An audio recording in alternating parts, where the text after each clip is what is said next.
E neste vídeo eu vou falar sobre os mortos diante do trono. Apocalipse capítulo 20, no verso 12, que diz: Vi também os mortos, os grandes e os pequenos, que estavam em pé diante do trono de Deus, onde foram abertos livros. Ainda outro livro, o livro da vida, foi aberto, e os mortos foram julgados segundo as suas obras, conforme o que estava escrito nos livros.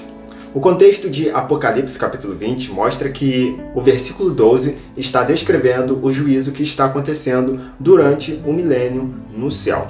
Apocalipse capítulo 20, verso 5 afirma que durante esse julgamento todos os ímpios estarão mortos na terra. Os restantes dos mortos não reviveram até que se completassem os 1000 anos. Portanto, a questão é: como podem os mortos comparecer perante o trono de Deus durante o juízo no céu, se eles estão mortos na terra? Algumas pessoas que acreditam na imortalidade da alma afirmam que as almas imortais dos ímpios que serão julgadas diante de Deus, mas isso é acrescentar ao texto o que ele não diz. Além disso, a mensagem não diz que os mortos estavam diante de Deus depois de ressuscitarem. Ela afirma explicitamente que os mortos estavam diante do trono de Deus. O processo de julgamento dos ímpios durante e após o milênio seguirá o mesmo processo de 3 etapas do julgamento dos justos que havia ocorrido antes. Em primeiro lugar, o Tribunal Celestial revisará seus registros de vida contido nos livros. Segundo, com base nas evidências, o júri celestial providenciará o veredicto e a sentença. Por último, a sentença será executada no lago de fogo após os 1000 anos. O julgamento dos ímpios durante e depois do milênio seguirá o mesmo processo de 3 etapas. Antes que o processo comece, porém, Jesus retornará à terra em poder e glória. O resplendor da vinda de Cristo destruirá os ímpios e eles permanecerão mortos por 1000 anos. Segundo Tessalonicenses capítulo 1, verso 7 e 8, Apocalipse capítulo 20, verso 5. Então começará o processo de 3 etapas: a investigação ou revisão durante o milênio. Na segunda vinda, os mártires fiéis voltarão à vida. Apocalipse capítulo 20, verso 4 e 15. E eles juntamente com os salvos de todas as eras. 1 Coríntios capítulo 6, verso 1 a 3. Vão participar com Jesus no julgamento milenar no céu. Durante esse juízo, os ímpios mortos estarão diante do tribunal de Deus, não pessoalmente, mas por meio do registro de sua vida. Apocalipse capítulo 20, verso 12 e 13. E é nesse sentido que os mortos estarão em pé diante de Deus. Deu para entender? Então vamos agora ao segundo, o veredicto, sentença. Após o julgamento, depois de ter sido investigada ou revisada a vida dos ímpios, a corte celestial pronunciará o veredicto e a sentença.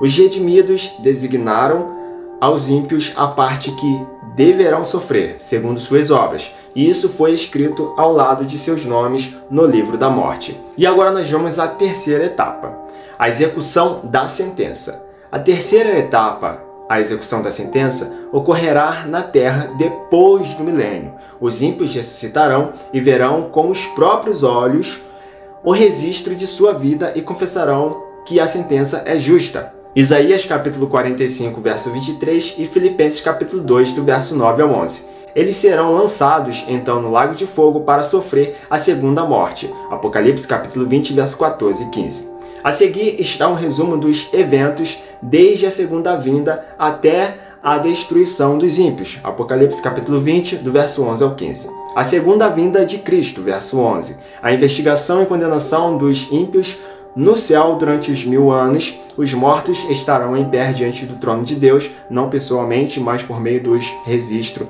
de sua vida. Verso 12. Depois do milênio, o mar e o Hades, a sepultura, entregarão os ímpios mortos e eles verão com os próprios olhos os registros de sua vida e confessarão que a sua sentença é justa. Verso 13.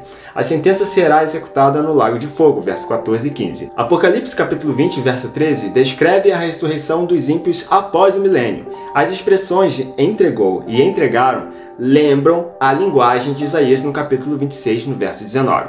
Assim como os justos, os ímpios ressuscitarão com o mesmo caráter que tiveram em vida. Eles vão continuar no ponto exato de onde pararam, quando morreram.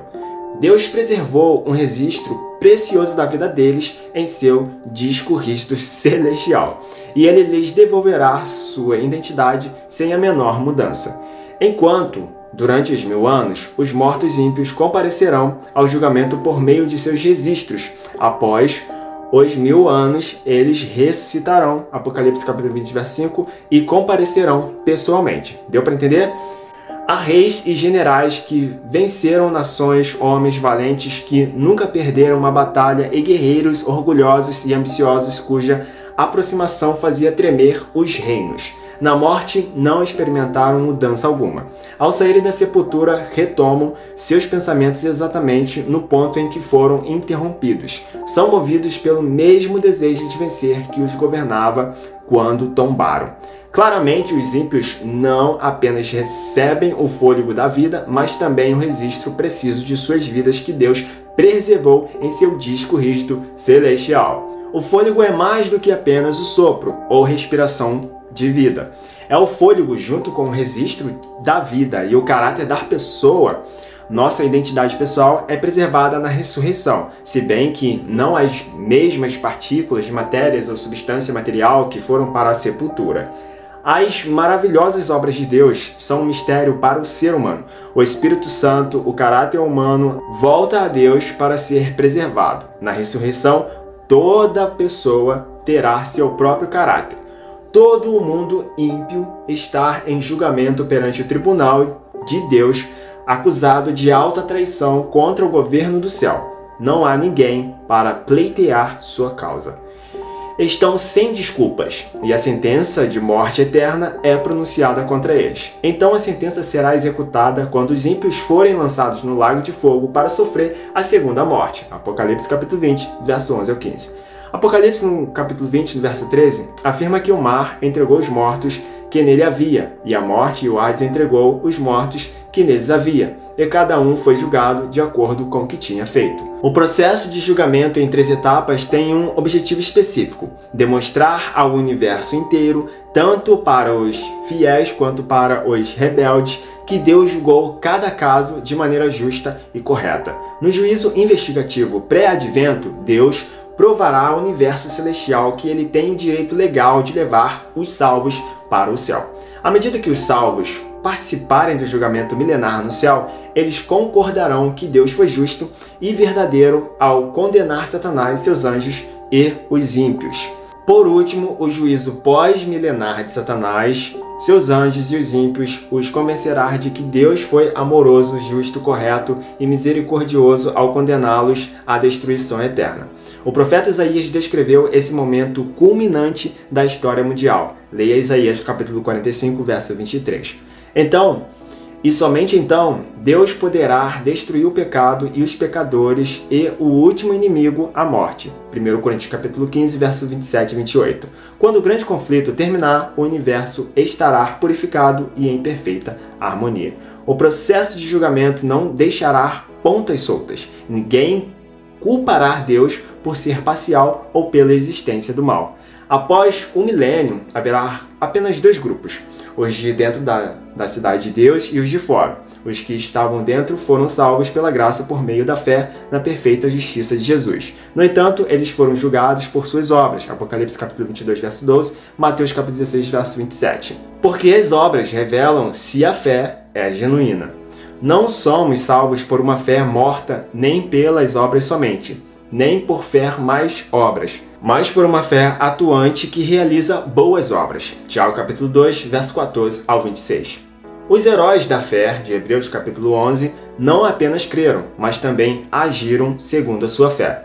O Apocalipse contrasta os que estão dentro da cidade com os que estão fora. Leia Apocalipse capítulo 22, verso 14 e 15 e Apocalipse capítulo 21, versos 7 e 8. Portanto, é hoje que devemos ir a Jesus e reivindicá-lo como nosso advogado. Se nos arrependermos de nossos pecados, confessá-los e confiar na justiça perfeita de Cristo, ele nos defenderá no juízo. Contudo, na morte ou quando terminar o tempo de graça, todos os casos estarão decididos e não haverá possibilidade de mudar de lado.